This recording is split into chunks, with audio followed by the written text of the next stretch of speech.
C'est peu de dire que la question de l'au-delà, c'est-à-dire ce qui se passe après la mort, est l'une des questions existentielles que la majorité des êtres humains s'est déjà posée.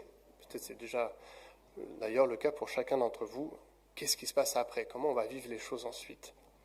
Qu'est-ce qui nous attend de l'autre côté, quand la vie terrestre s'éteint, quand la mort nous étreint, conséquence de notre péché, de notre chute, nous dit la parole. Alors certains en ont fait des récits imaginaires assez extraordinaires, et peut-être que vous avez déjà lu ou entendu parler de la comédie de Dante, qu'on a appelée plus tard la Divine Comédie. Est-ce que ça vous parle pour quelques-uns? Voilà, Dante, alors il raconte sa propre histoire imaginaire, où il passe de l'enfer au purgatoire, puis ensuite au paradis. Alors c'est imaginaire, on verra dans le texte qu'on lit que le purgatoire n'a pas vraiment sa place dans le récit biblique. Mais il se balade comme ça, accompagné par différents personnages, d'abord en enfer par le poète Virgile, et ensuite par Béatrice, une femme qu'il a aimée durant toute sa vie, qui était sa muse, et sur les derniers cercles, avant la vision du Dieu trinitaire, l'extase, il voit enfin Dieu, c'est Bernard de Clairvaux qui va le guider. Ça fait en tout 100 poèmes, un poème d'introduction, 33 pour l'enfer, 33 pour le purgatoire, 33 pour le paradis. Et Dante, de manière maligne, met tous ses ennemis en enfer. Tant qu'à y faire, on place les gens qu'on n'aime pas de ce côté-là. Et puis tous ceux qu'il aimerait voir dans son paradis. Et si je vous parle de la comédie de Dante, c'est parce qu'en fait, ça a beaucoup touché le monde occidental. Et peut-être même sans le savoir, tout ce que vous imaginez derrière, ça fait partie de ces poèmes de Dante, de ce qui a été écrit, la manière dont il va montrer Lucifer, les différents cercles, etc.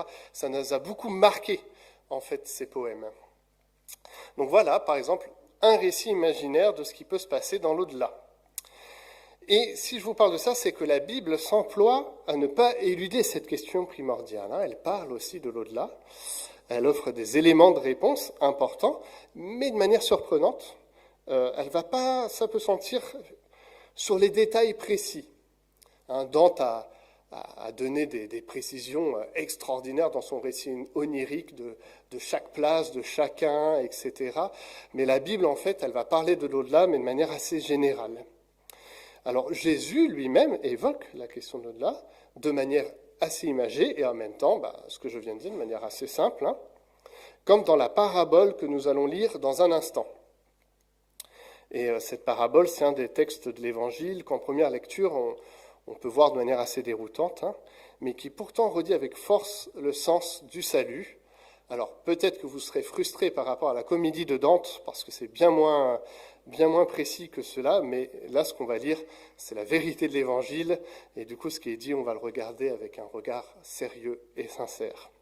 Lisons ensemble l'Évangile de Luc, au chapitre 16, des versets 19 à 31. Évangile de Luc, chapitre 16, des versets 19 à 31. Je vais lire dans la Nouvelle Français courant.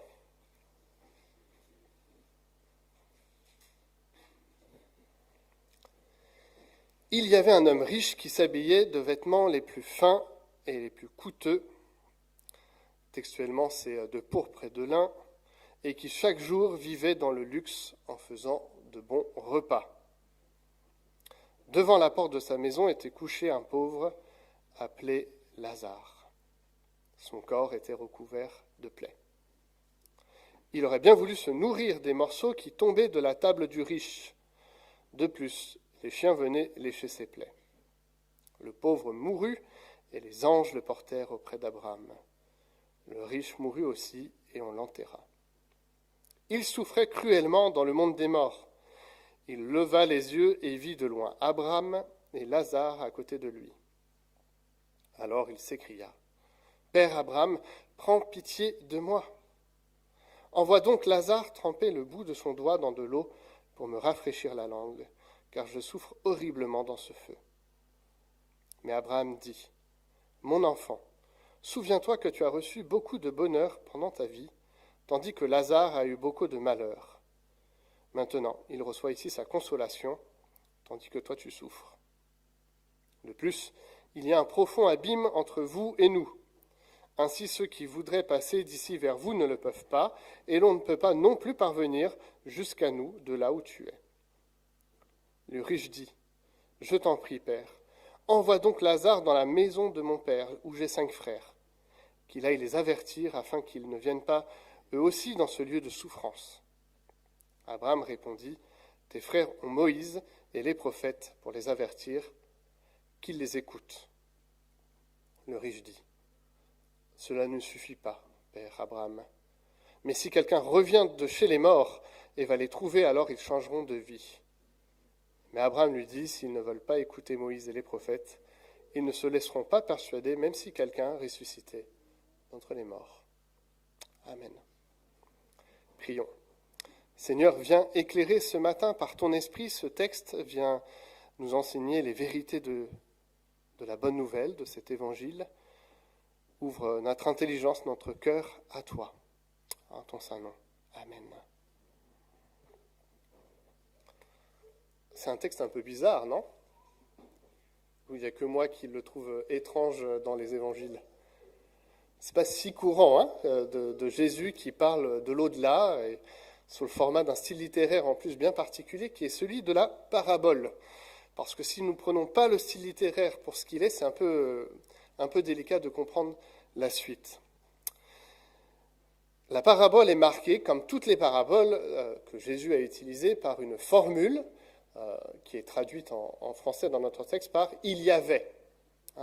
On commence une parabole par « il y avait », de la même façon qu'on commence un conte par « il était une fois ». Et puis on commence l'histoire. Mais cette parabole est particulière. Ça, je pense que vous l'avez compris dans la lecture. Tout d'abord, elle fait un récit de 2 personnes qui ont vécu de manière terrestre, et puis après, on passe dans l'au-delà, dans l'après. La deuxième chose un peu étrange dans cette parabole, c'est que l'un des protagonistes a un prénom.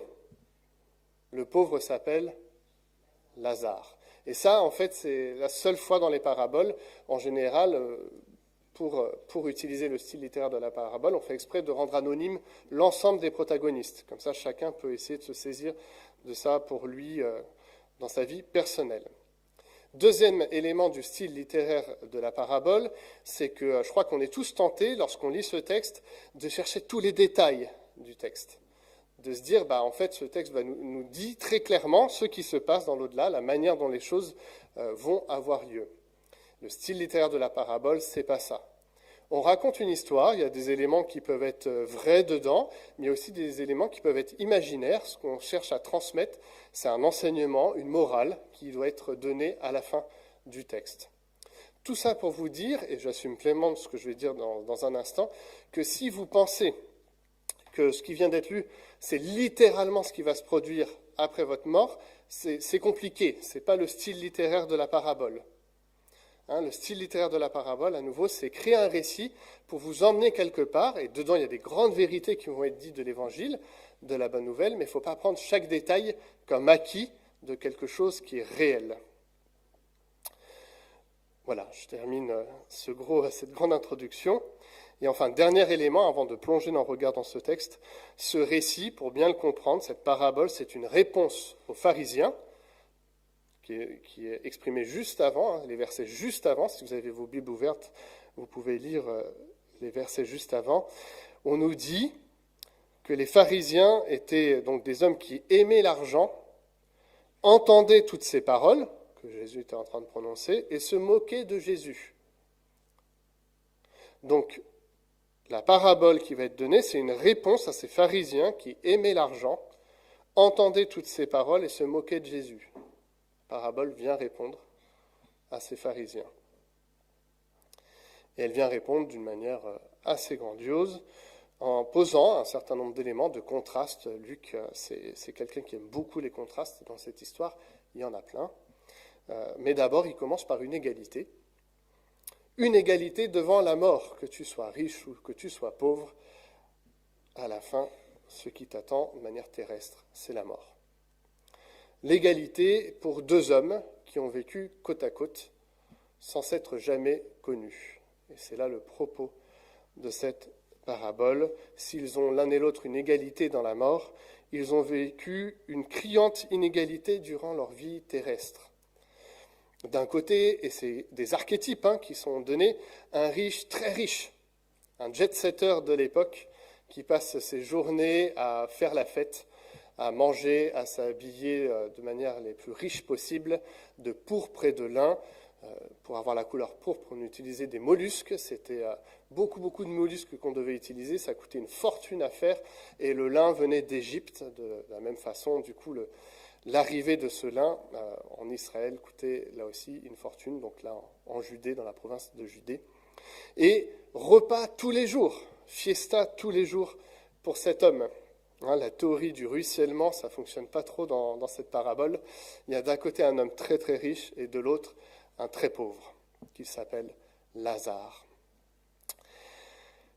Ce texte fonctionne en contraste, de manière manifeste. D'un côté, un riche anonyme. Le texte nous dit qu'il meurt et qu'il est enterré. Et qu'ensuite, il est éloigné d'Abraham et de Dieu. Lui, il n'a pas la chance d'être près du patriarche. Il est simplement enterré. De l'autre, contraste saisissant, un pauvre qui s'appelle Lazare. Et lui, il n'est pas enterré, nous dit le texte, il est emporté par les anges, quand même différent, et il est avec Abraham.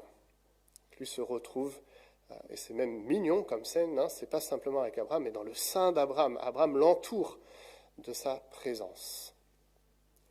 Donc, si dans leur vie, ils étaient très éloignés l'un de l'autre, ils le sont également dans la mort, mais par un renversement de situation. Le riche est très riche, mais le pauvre est très pauvre, nous dit le texte. Il ne reçoit même pas les miettes qui tombent de la table du riche. Il est léché par les chiens, ce qui est, dans une pensée juive, un peu l'absolue indignité possible. Et il est couvert de plaies. Et pourtant, c'est lui qui aura la félicité céleste auprès d'Abraham. Alors, première lecture de ce texte. On se dit, possiblement de manière assez évidente, le texte nous dit, si tu es riche, le paradis te passera devant, tu auras profité dans ta vie terrestre. Par contre, si tu es pauvre, là tu auras accès au paradis. Dire ça serait vraiment faire déshonneur à l'ensemble des Écritures. Parce que l'Écriture ne dit jamais cela. Et donc, même si je vous dis qu'il ne faut pas s'arrêter à tous les détails de cette histoire, il y a quand même quelques détails intéressants. Le pauvre a un prénom. Ça, c'est un des éléments quand même que Luc met en avant dans ce texte. Il s'appelle Lazare. Est-ce que vous connaissez le sens étymologique de Lazare? Ce que ça veut dire? Les prénoms, dans la Bible, il y a toujours une signification. Dieu a secouru, Dieu vient en aide, effectivement.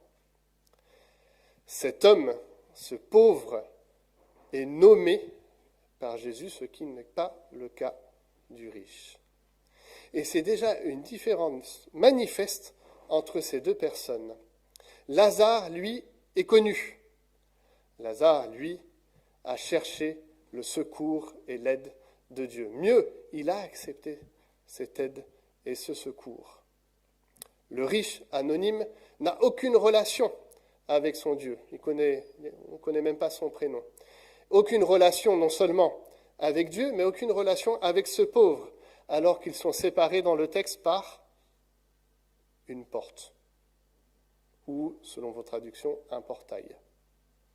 Ce qui sépare la connaissance de l'un et l'autre dans ce texte, c'est une porte ou un portail. Pas plus, pas moins.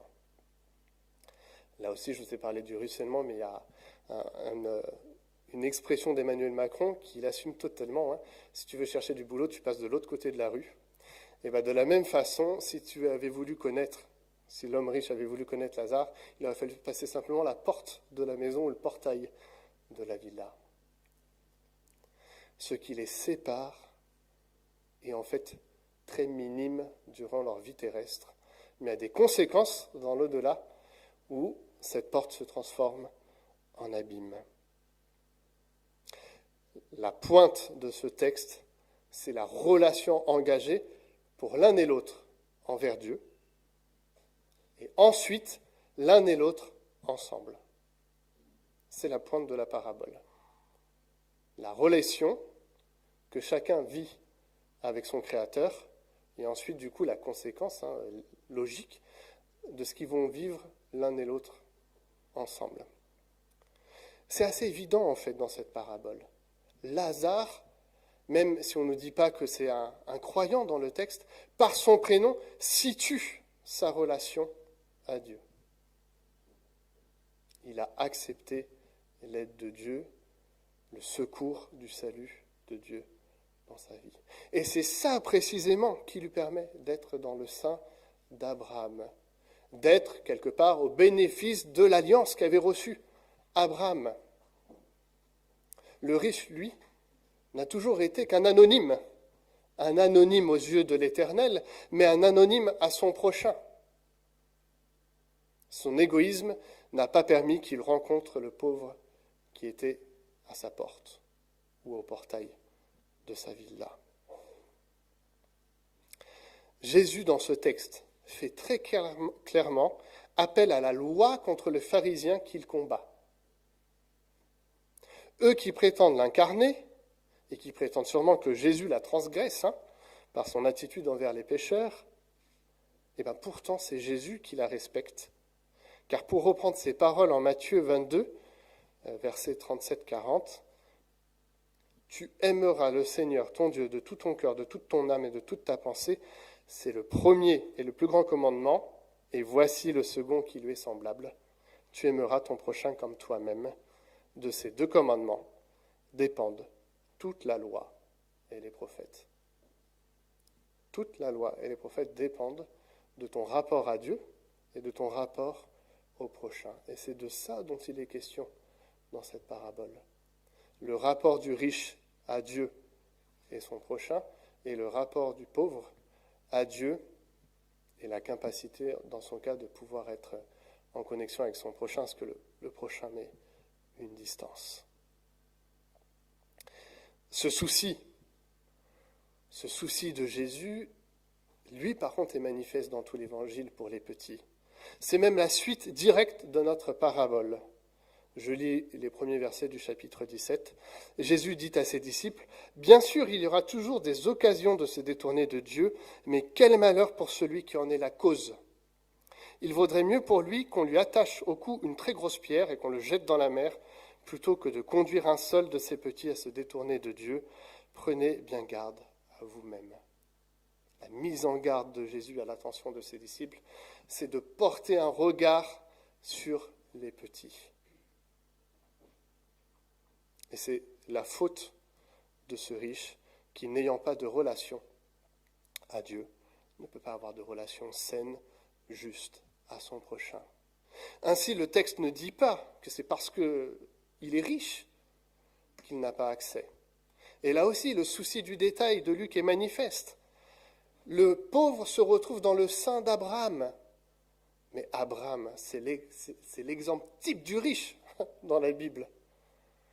Genèse 12, l'appel d'Abraham, relisez-le à la maison, ce gars-là, il est richissime. Il a des troupeaux, mais d'ailleurs, beaucoup de troupeaux, des esclaves, des gens de sa maison. Il est l'archétype du riche, en fait. Donc, c'est pas simplement la question de la richesse qui est mise en avant, c'est la question de la manière dont tu regardes ou tu accueilles ton prochain dans ce texte. Abraham, le riche parmi les riches, est celui qui accueille le pauvre. Donc la question, c'est pas simplement la richesse, c'est la manière dont le riche a considéré Dieu, a considéré son prochain. Et la conséquence de cela implique la deuxième partie de la parabole, où on rentre, après la mort, dans un échange entre Abraham et le riche. Et les voici, chacun, je ne sais pas comment imaginer ça, mais sur une colline séparée par un immense abîme.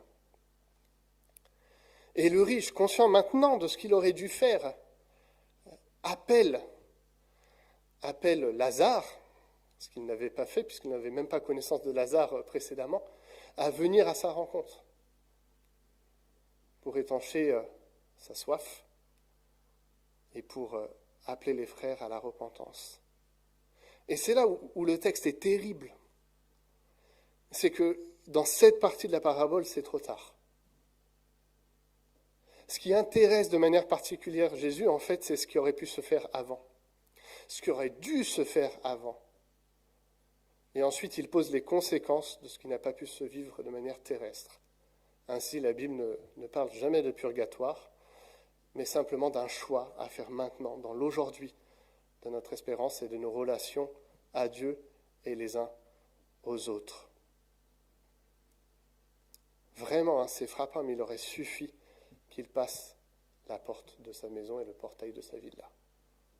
Maintenant, il y a un abîme qui sépare les deux. La conséquence de notre vie terrestre implique la question de l'au-delà.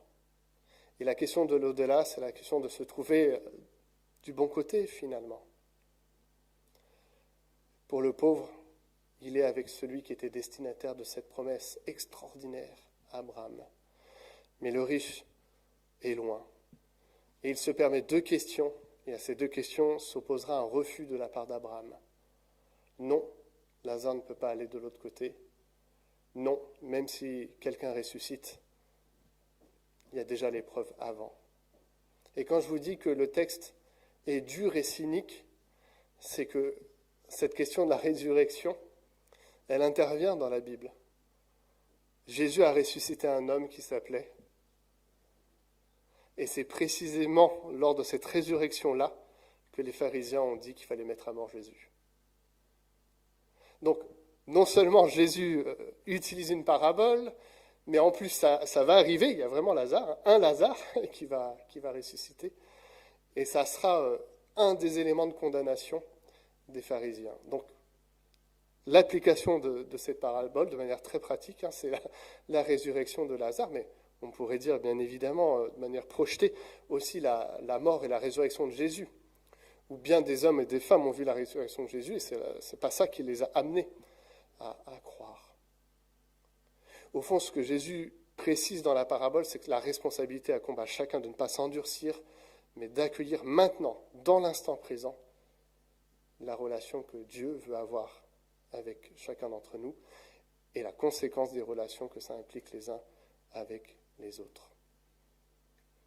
Je trouve que c'est une parabole très forte parce que elle dit de manière claire que c'est la foi seule qui sauve. C'est finalement simplement le prénom, Lazare, Dieu me va en aide, l'appréciation simple de Lazare de dire j'ai besoin de toi dans ce récit. Mais il y a aussi des implications concrètes, une mise en avant de cette foi. La foi précède nos œuvres, mais elle implique des œuvres. Ce n'est pas possible de faire autrement. Si tu as une juste relation avec ton Dieu, ça implique une relation au prochain, saine, juste, compatissante, qui accueille, qui relève, qui rend digne. Jacques a parlé de ça, montre-moi ta foi sans tes œuvres, mais on pourrait parler aussi de bien des associations qui ont saisi ça, comme l'Armée du Salut, qui a pris soupe, savon, salut. Si tu vois quelqu'un qui meurt de faim dans la rue et que tu lui donnes une Bible en lui disant lis Jean 3,16, t'inquiète pas, ça te fera du bien. Il faut aller plus loin que ça. Ça implique quelque chose de plus. Ça implique de le nourrir, de le relever et dans l'ensemble, de lui partager cette parole. Et de la même façon que c'était vécu pour l'Armée du Salut, c'est ce que l'Église doit vivre de manière concrète. La foi de chacun d'entre nous, notre foi communautaire, la foi du peuple de Dieu s'exprime par des gestes concrets qu'on peut avoir vers notre prochain. Des gestes qu'on peut faire individuellement et qui parfois sont nécessaires de faire collectivement pour impliquer, comme la Beige peut le faire, mais au-delà de la Beige, comment on pourrait le faire ensemble. Et c'est le propos de cette parabole. La tentation de chacun d'entre nous de l'endurcissement, de l'égoïsme, de mettre loin de nous celui qui nous ressemble. Jean Chrysostome, qui est un père de l'Église, le dit bien, le riche n'était pas soumis au tourment parce qu'il avait été riche, mais parce qu'il n'avait pas été compatissant, parce qu'il n'était pas en relation avec son Créateur, avec son prochain. Ainsi, Jésus davantage nous questionne sur notre présent dans ce texte, notre attitude, comme je l'ai dit, dans l'aujourd'hui de notre foi. Finalement, de la présence ou l'absence de relation avec notre Créateur et avec notre prochain. Et il précise que tout cela, tout ce que je viens de dire, aura pour conséquence notre vie dans l'au-delà. Ça sera la cause logique. Alors ce texte vient nous faire réfléchir, comme chaque texte de la Bible, chaque texte de l'Évangile. Je vous invite maintenant simplement à faire silence quelques instants, pour pouvoir poser ce qui vient d'être lu, entendu, et je peux conclure par la prière. Seigneur, ce matin, merci de nous interpeller par cette parabole, par le souci que tu as, que nous entrions en relation avec notre Père par toi. Et par cette relation, que nous ayons une juste relation à notre prochain. L'un dépend de l'autre, Seigneur. Merci de cette histoire qui nous raconte ce pauvre qui a un prénom. Ce Lazare à qui tu es venu en aide et qui a accepté ton aide. Seigneur, nous ne voulons pas être anonymes à toi, mais au contraire, rentrer en relation avec toi et avec notre prochain. Permets que nous puissions passer parfois la porte de notre maison intérieure ou le portail de notre villa intérieure pour pouvoir rentrer en communication avec toi et les uns avec les autres. Apprends-nous à être compatissants, miséricordieux, à partager, à poser un regard juste sur chaque être humain. Apprends-nous, Seigneur, à utiliser ce que tu nous donnes de la bonne façon, que ce soit la richesse ou d'autres choses. Apprends-nous à mettre en pointe de notre vie terrestre la relation à toi et avec les autres. Apprends-nous, Seigneur, à considérer notre présent comme important, à considérer l'aujourd'hui de notre foi comme essentiel pour la suite des choses à venir. Seigneur, de la même façon que Lazare, viens nous en aide pour vivre cela. Amen.